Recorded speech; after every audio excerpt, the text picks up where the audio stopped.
Hi welcome to UPSC insights. നമ്മുടെ അടുത്ത കാലത്ത് കറണ്ട് അഫയേഴ്സിൽ വന്നിട്ടുള്ള ഒരു പ്രധാനപ്പെട്ട ഒരു ടോപ്പിക്കായിരുന്നു കൊമഗതമാരു ഇൻസിഡൻറ്റ് എന്ന് പറയുന്നത്. 1914 നമ്മുടെ കാനഡയിൽ നടന്ന ഒരു സംഭവമാണ്.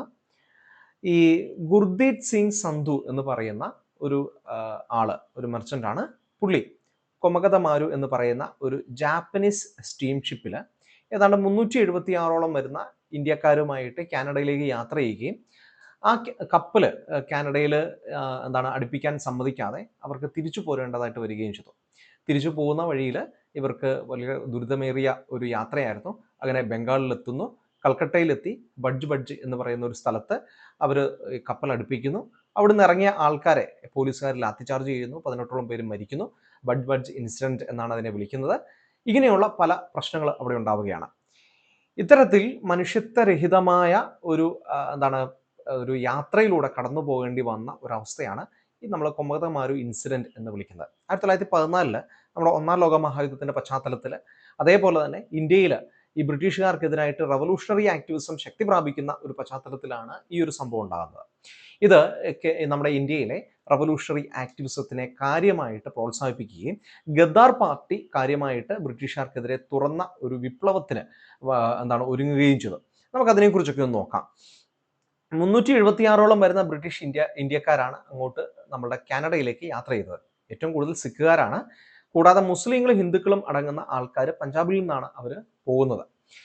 അപ്പോൾ ഈ ഒരു എന്തുകൊണ്ടാണ് ഇവർ ആ കാലത്ത് കാനഡയിലേക്ക് പോകാൻ വേണ്ടിയിട്ട് തയ്യാറായത്?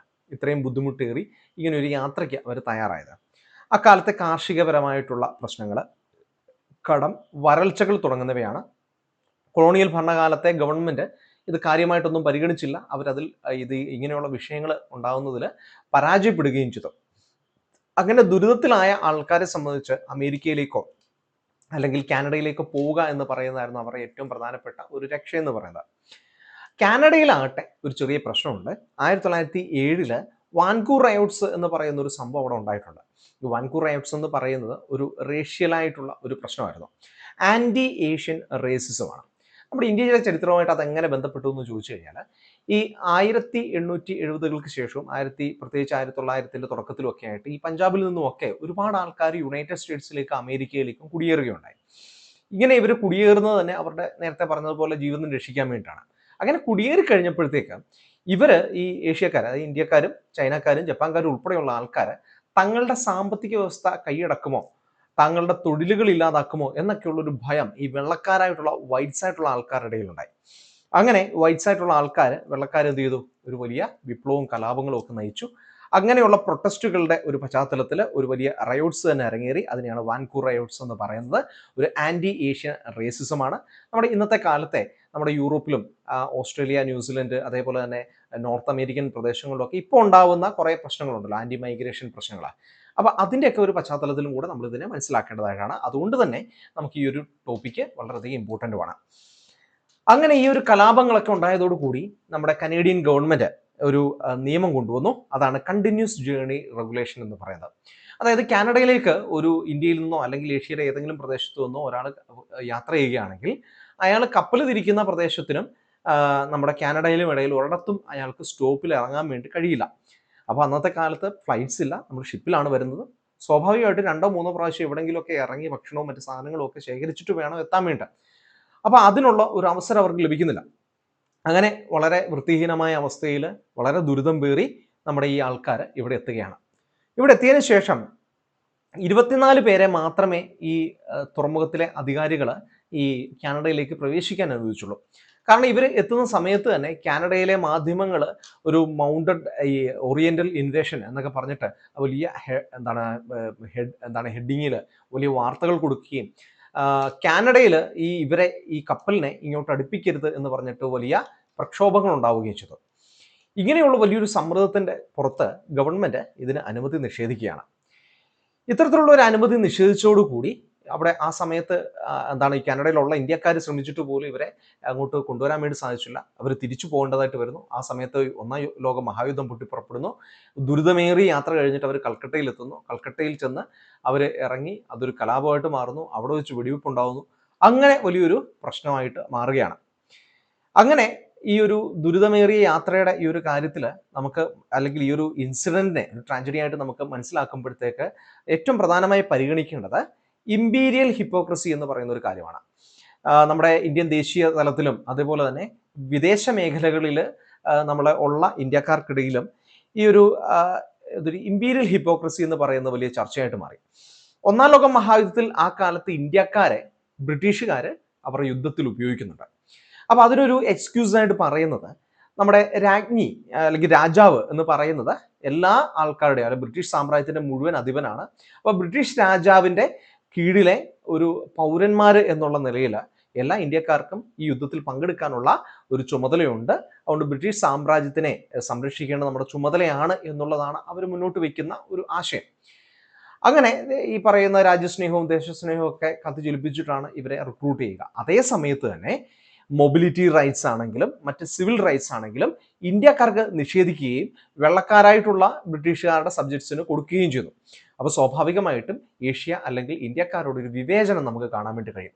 ഇത്തരത്തിലുള്ള ഒരു ഹിപ്പോക്രസി, അവർ ആവശ്യത്തിന് മാത്രം ഇന്ത്യക്കാരെ ഉപയോഗിക്കുമ്പോൾ ഇവർ ഈ സമത്വം പറയുകയും നമ്മളുടെ ആവശ്യത്തിന് നമ്മളെ വിവേചനത്തോടു കൂടി അവർ പെരുമാറുകയും ചെയ്യുന്നു എന്ന് പറയുന്ന ഒരു കാര്യം അവിടെ കൃത്യമായിട്ട് നമുക്ക് മനസ്സിലാക്കാൻ വേണ്ടി സാധിക്കും. രണ്ടാമതായിട്ട് ഫ്രീഡം സ്ട്രഗിളിൽ വലിയ രീതിയിലുള്ള റാഡിക്കലൈസേഷന് ഈ ഒരു സംഭവം കാരണമായിട്ട് മാറി.